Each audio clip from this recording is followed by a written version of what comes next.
we're live. Oh. Is it at me? I feel like it's just me. Hey. Hello. Yeah. More music.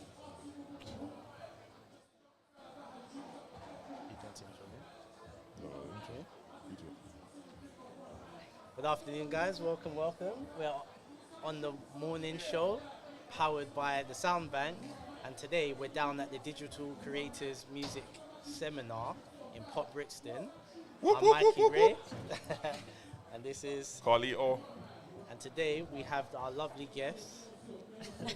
I'm Beck. I'm Sam. Hello. Also together Thank we you are. for having us. We're Yellow Square. Yeah. Yellow Square. Yellow Square. Yeah. Ah. Love that. Love that. So let's talk a little bit about you two first. Loving the energy between you two. Oh, thank you very much. And Same goes for you guys. oh, this is my bro for life. Yeah, I'll Yeah. take that. So can you tell us a little bit about yourself? How did you meet? Yeah, so we met like 7 years ago, I think it was, in Weatherspoons of all places. I don't know if you know the fine establishment. That's Of it, course we Weatherspoons. do. It wasn't Yes, like one of the Yeah. nice ones as well. It was like No. nasty Weatherspoons in Ealing. Yeah. Yeah, it was one of the, classic stories. Eyes met across the room and, I mean, I wouldn't say love at first sight, but maybe lust at first sight. And, Yeah. the rest was history. Yeah. 7 years later, we Yeah. got married in April as well. So that was Just fun. gone. Congratulations. Congratulations. Yeah. Cheers. Thank you very much. Lock that down. Well, he locked this down, maybe. Yeah. You sure did. And before you met, were you into digital content, or was it during your building of your relationship?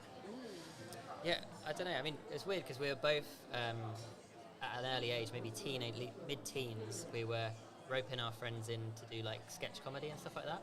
Just like, on like, well, back when we were young, it was like the literal like camcorders with like the flappy bit there.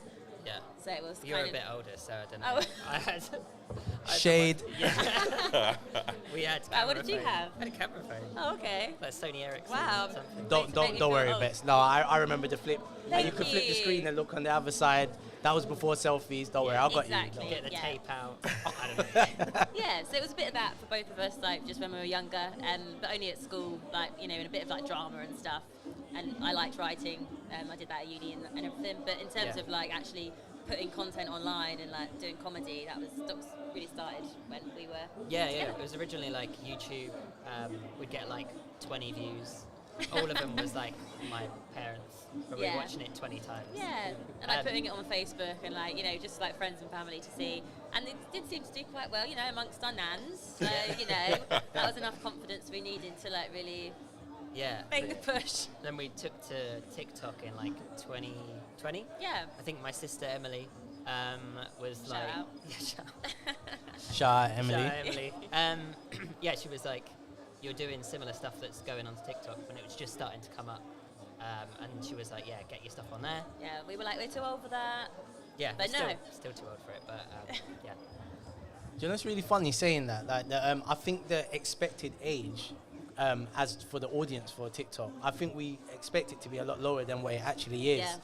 I guess from your starting point, starting with the handheld camera where you could spin around a little flappy bit on the side, to now, TikTok's going through a massive boom at the moment. From then to now, the progression rate, what has that been like for you, and like, what is it like now? And sorry, I know I'm throwing many questions, but they all link. So where we're at now with TikTok, and then future forecasting, what's next for Sam and Yeah, Ben? yeah. Well, I mean, when we started TikTok, I think it was about 15 seconds. And now Yeah. it's, 3 minutes? Oh, it's like 10? Oh, okay. I don't know, I think it keeps going up. Yeah, it does keep going up. So obviously with that, like back 2 years ago, there's not much you can do with 15 seconds. So it was more like, obviously we do comedy, so it was like a little bit of an observation. Whereas now it can be like a full-blown sketch, which is quite good. Yeah. And where is it going? I mean, what do you think? We'll just- Pass that one over to you. Yeah, I think- Maybe it'll get longer. Maybe we're doing like, movies on there. Yeah, I mean, to be fair, like it would be cool to make longer form stuff on YouTube and stuff like that. But I think trying to diversify what we're doing, use the platform to move on. We've got a book deal with Volpine Press. That's dope. Comedy book. So yeah, trying to use the platform and move it across. Maybe write for TV, write for films. Just trying to expand. Do you know what? So that brings me on to a question as well. So, is this what you do in its entirety now, or do you have other side hustles as well? Yeah, absolutely. From December last year, that's when we went full time with it, which was like the most exciting thing ever, because we never like thought that doing this could actually like sustain us like full time. Before that, we had a part time job when we moved to London in 2019. Before that, we were teaching. So it's sort of it's happened sort of quite gradually, but then quite quickly, and very exciting. But we feel really lucky to be able to do it like full time. Yeah. And like put all of our energy into it, because I know a lot of people are like, bits and pieces and stuff like that. So That's crazy, but amazing. Do you know how you're going to inspire so many people at home? Because, and first question, was it scary? Transitioning from, so every month, no matter what happens, your teaching salary is coming in, right? Yeah. Exactly. And then you have to say to yourself one day, I love the kids, but I want to go it by myself. Yeah. What does that conversation look like between you two? Yeah, it was absolutely terrifying. It really was, because you just can't. With being self-employed, a self-employed content creator, you can't rely on your salary. Like, you don't know how much you're going to be making every month. Like, it could be a bit of a dry month, but you've kind of got to have faith and hope that the next month you might land a massive deal and it will balance out. Yeah. So you've just got to it's a bit of blind faith and just kind of going for it. Yeah, totally. I mean, when we first started to make enough, we were like erring on making enough to support ourselves. And it was a big decision time, because I was about to do like a teaching degree, and it was between that going full time and so that was a I'm big, glad with what we did, what we decided on. But it was a big risk, and our parents were like, "What? Yeah. What are you doing?" Yeah. It was good. Totally. It paid off. So. Yeah. It's scary, but it can work Yeah. out. It paid off though. Yeah, I exactly. feel like, absolutely. Yeah, and I think as well, like, just advice, if you can even just, if you're not ready to do that yet, if you can even just go part-time, and so if it will support like part of your income, then that's obviously gives you the time that you might need to like really push for like creatively. So you've got seamless. Yeah. Didn't even notice. So you were not in London originally. Yeah, well, I'm from Kent. He's from Suffolk. Okay. But we met in London. Yeah. In Ealing. Sorry, you mean like in 2019? Yeah, we were living abroad. Okay. Yeah, since we met, we've spent probably most of our time abroad. Right? Yeah, again, we just love having jobs that scare our parents, basically. We don't want anything secure or anything like that. And we've taught in China and Russia, teaching English as a foreign language. Okay. Which is where we got a lot of like content ideas. Because originally we were doing comedy music videos. So like we do that traveling and stuff like that. And then it obviously got shorter and shorter and TikTok-y. That is crazy.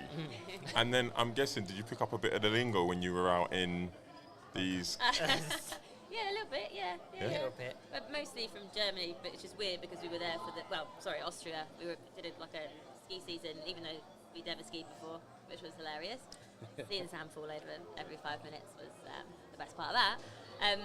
Mainly picked up the German language, which is funny because we were there the shortest time, and we were in China for like 3 years, and I think we picked up 3 words. It's embarrassing how much Chinese we learned. Like, it's a hard language, to be fair to us. Yeah. It is, but All right, cool. So thank you so much, guys. Thank you. Last question. What do you love most about your content? That's a good question. For me, well, You go first. For me, I'd say I think it's like the freedom to be your own boss and to set your own schedule, and like, just the freedom to do what hours work for you as well. Like, I love having the run in the morning and then just going about my day after that, and like rather than having to like, do you know what I mean? Like, in a rigid. I make it fit around exactly like what we want to do. Yeah, totally. That's me. What about you? I think we're quite versatile. Like, we're quite lucky that we make comedy sketches. and we can make it about anything. We can make it about this table. Whereas if we were, you know, specifically, I don't know, cupcake unboxing or something, maybe it would be difficult to move around that. It keeps it like fresh, doesn't it? It keeps it interesting because there's a lot of we can do within the space that we've like created. Yeah. Well, good. Thank you so much for coming down. Thank you for Thank inviting Keep doing us. what you're doing. We appreciate you. Thank you so much. Thanks we for appreciate having you us. too. Thank you very much. We've been the morning show, Mikey Ray and Carlito.